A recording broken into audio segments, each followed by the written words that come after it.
नमस्कार साथियों, आप सभी का स्वागत है एजुकेशन लाइन में। दोस्तों 15 तारीख को एसआई एग्ज़ाम हिंदी के फर्स्ट शिफ्ट वाला पेपर हो चुका है। तो यहाँ पे हम बात करने वाले हैं कुछ प्रश्नों के बारे में जो आपसे पूछे गए और उनके क्या आंसर थे उनके बारे में। तो यहाँ पे आंसर के बारे में बात करेंगे। तो पहला क्वेश्चन दोस्तों आपसे पूछा गया था, व्याकरण की दृष्टि से अशुद्ध वाक्य कौन सा है। तो दोस्तों इस प्रश्न में व्याकरण की दृष्टि से अशुद्ध वाक्य पूछा गया है, वो सैनिकों को कई कष्ट सहने पड़ते हैं। ये आपका सही आंसर था, ऑप्शन नंबर 4। 75 नंबर का जो क्वेश्चन था दोस्तों, किस वाक्य में विराम चिन्हों का सही प्रयोग हुआ है। तो सही विराम चिन्हों का जो प्रयोग नहीं हुआ है ये आपसे पूछा गया। तो राम राम उसने क्या कर दिया। तो दोस्तों ये यहाँ पे सही विराम चिन्हों का उपयोग नहीं हुआ है, तो ये आपका करेक्ट आंसर होता है।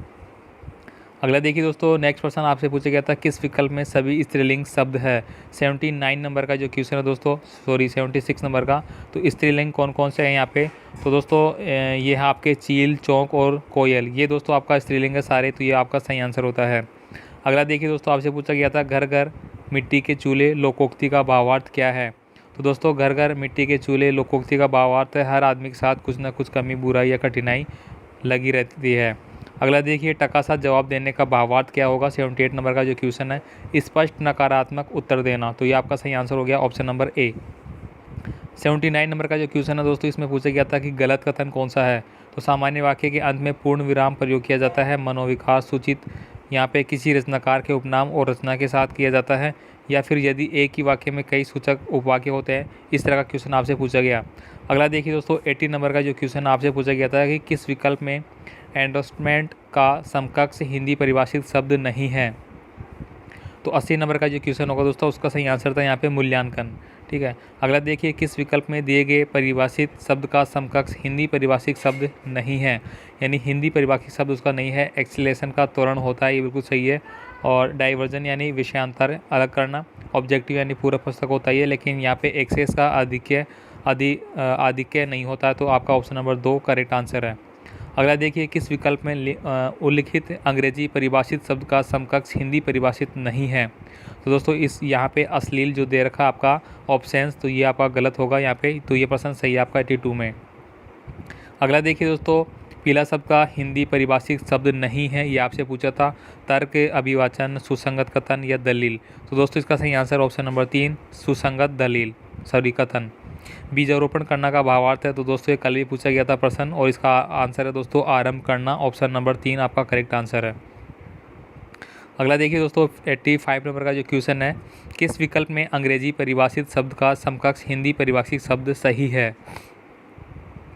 तो दोस्तों जो आपको सही पूछा है वो हो गया आपका एराटा यानी अशुद्धि, ये आपका बिल्कुल सही है सवाल में। अगला देखिए दोस्तों, किस विकल्प में एक्सेप्शनल शब्द का समकक्ष हिंदी परिभाषित शब्द सही नहीं है। दोस्तों इसका जो सही आंसर होगा दोस्तों वो होगा स्वीकारात्मक। ठीक है, ऑप्शन नंबर 2 आपका यहाँ पे सही आंसर होगा स्वीकारात्मक, ये आपका बिल्कुल करेक्ट आंसर है। अगला देखिए दोस्तों, यहाँ पे प्रोमिसरी नोट के समकक्ष हिंदी परिभाषित शब्द होगा। तो दोस्तों इस प्रश्न का जो सही जवाब होगा दोस्तों वो होगा आपका वचन पत्र। ऑप्शन नंबर 2 आपका करेक्ट आंसर है इसमें। अगला देखिए, इनमें से किस विकल्प में अंग्रेजी शब्द का समकक्ष हिंदी परिभाषित शब्द सही नहीं है। तो शब्द जो सही नहीं है वो आपको बताना है। तो 88 नंबर का जो क्वेश्चन है दोस्तों, उसका सही आंसर यहाँ पे इंजेक्शन कार्यादेश, ये बिल्कुल गलत आंसर दोस्तों आपका यहाँ पे। तो ये सही आंसर हो गया इसमें। अगला देखिए, किस विकल्प में अंग्रेजी परिभाषित शब्द का समकक्ष हिंदी परिभाषित शब्द गलत है। तो दोस्तों इसमें एग्रीगेट जो औसत वाला है ये आपका गलत है, बाकी आपके सही है। तो ये आपका सही आंसर होता है 89 में। 90 नंबर की बात करें दोस्तों, यहाँ पे सही संधि का विच्छेद आपसे पूछा गया है, कौन सी संधि में सही हुआ है यहाँ पे। तो यहाँ पे ऑप्शन नंबर 4 होगा दोस्तों अम्बरुम और अम्बु उर्मी, ये आपका बिल्कुल करेक्ट आंसर है यहाँ पे, बाकी आपके गलत थे। अगर देखिए 91 नंबर का क्वेश्चन है दोस्तों, इनमें से कौन सा संधि शब्द सही नहीं है। शब्द संधि सही नहीं है वो बताना है। तो दोस्तों ऑप्शन नंबर 3 आपका यहाँ पे सही आंसर है उत्तर प्लस अयन उत्तरायण, ये आपका करेक्ट आंसर होता है। अगला देखिए, इनमें से कौन सा संधि शब्द सही है। तो सही शब्द वाला बताना है 92 में। तो इसमें दोस्तों आपका सही संधि वाला कौन सा ये आपको बताना है। 4 ऑप्शन आपके दे रखे हैं। तो इस प्रश्न का सही आंसर है दोस्तों ऑप्शन नंबर 2 सत प्लस नारी, ये आपका करेक्ट आंसर होगा सही शब्द यहाँ पे जो पूछा गया था। अगला देखिए दोस्तों, इनमें से किस शब्द में ईएल प्रत्यय नहीं है।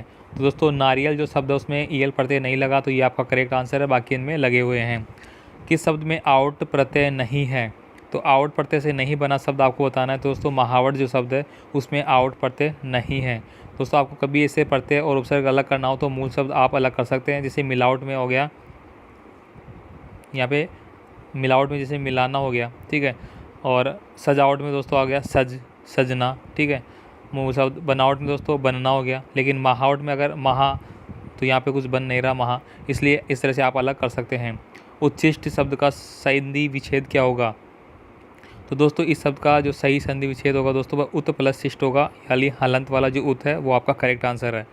तो दोस्तों आपसे रिक्वेस्ट होगी, आप चैनल पे नए हैं तो प्लीज़ चैनल को सब्सक्राइब करें और बेल आइकन दबा के रखें ताकि अगले वीडियो का नोटिफिकेशन भी आपको मिल जाएगा। यहाँ पे देखिए दोस्तों 96 नंबर का क्वेश्चन है, किस शब्द में केवल एक उपसर्ग जुड़ा हुआ है?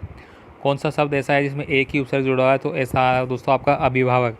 इसमें दोस्तों आपका एक ही उपसर्ग जुड़ा हुआ है अभी, ठीक है, अभी प्लस भावक, ठीक है। तो ये आपका सही आंसर होता है यहाँ पे। बाकी सुप्रसिद्ध में बात करें तो यहाँ पे सु और प्र दो उपसर्ग हो गए और सिद्ध, ठीक है। और प्रतिनियुक्ति में दोस्तों प्रति प्लस नी दो हो गए। परिवेक्षित में दोस्तों परि प्लस ये हो गया। तो इस तरह से अभिभावक में एक ही है। अगला देखिए निम्नलिखित में से उपसर्ग रहित शब्द कौन सा है, ये आपको बताना है जिसमें उपसर्ग नहीं लगा हुआ है। तो दोस्तों यहाँ पे अद्यतन जो शब्द ऑप्शन नंबर बी आपका, इसमें कोई भी उपसर्ग नहीं यूज हुआ है, तो ये आपका सही आंसर है। अगला देखिए 98 नंबर का जो क्वेश्चन है दोस्तों, इनमें से किस विकल्प में गलत संधि है? तो गलत संधि वाला जो ऑप्शन है दोस्तों मधु प्लस आले, अति प्लस उसमें, गुरु प्लस औदार्य, पितृ प्लस आदेश। तो दोस्तों यहाँ पे गुरु प्लस औदार्य ये वाला जो ऑप्शन है ये गलत है, इसमें सही संधि नहीं हो रखी, गलत हो रखी है। तो ऑप्शन नंबर आपका ये करेक्ट आंसर होता है। अगला देखिए दोस्तों 99 नंबर का जो क्वेश्चन था, इनमें से किस शब्द का संधि विच्छेद सही नहीं है? दोस्तों आपको इस बात को ध्यान रखना है कि बहुत सारे ज़्यादातर क्वेश्चन ऐसे ही है जिसमें सही नहीं है पूछा जाता है। तो यहाँ पे दोस्तों कौन सा प्रश्न है वो सही था यहाँ पे? तो दोस्तों इसमें सही आंसर था आपका निरीक्षण, निय प्लस इक्षण, ये संधि है वो सही नहीं है, वो बाकी आपके संधि है वो सही थी, ठीक है। अगला देखिए दोस्तों 100 नंबर का जो क्वेश्चन है, इनमें से किस विकल्प के सभी शब्द कर्मधारय समास के हैं? तो दोस्तों कौन से शब्द है जिसमें समय में कर्मधारय, कर्मधारय मतलब उसमें किसी विशेषता को प्रकट कर रहा है, ठीक है। तो शुभागमन, चरण कमल। दोस्तों ये जो ऑप्शन था आपका बिल्कुल करेक्ट आंसर है, जिसमें कि एक विशेषता प्रकट हो रही है, ठीक है। और ये 200 पूरे 100 क्वेश्चन हो गए यहाँ पे, ठीक है, आज के पेपर में।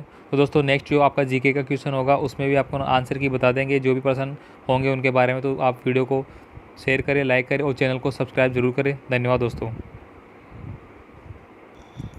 तो साथियों आप यहाँ पे देख सकते हैं पूरा पेपर यहाँ पे PDF फाइल है, ठीक है दोस्तों। बहुत सारे कैंडिडेट PDF फाइल मांग रहे थे, तो दोस्तों अभी आंसर की के द्वारा अभी वीडियो बनाया गया, टिक मार्क नहीं किया गया। तो दोस्तों अगर टिक मार्क करने के बाद आपको आंसर की है वो भी प्रोवाइड करवा दी जाएगी, ठीक है दोस्तों। तो धन्यवाद दोस्तों वीडियो देखने के लिए। मिलते हैं नए वीडियो के साथ और ऑल द बेस्ट आपको अगर आप नेक्स्ट एग्ज़ाम देने जा रहे हैं तो उसके लिए धन्यवाद।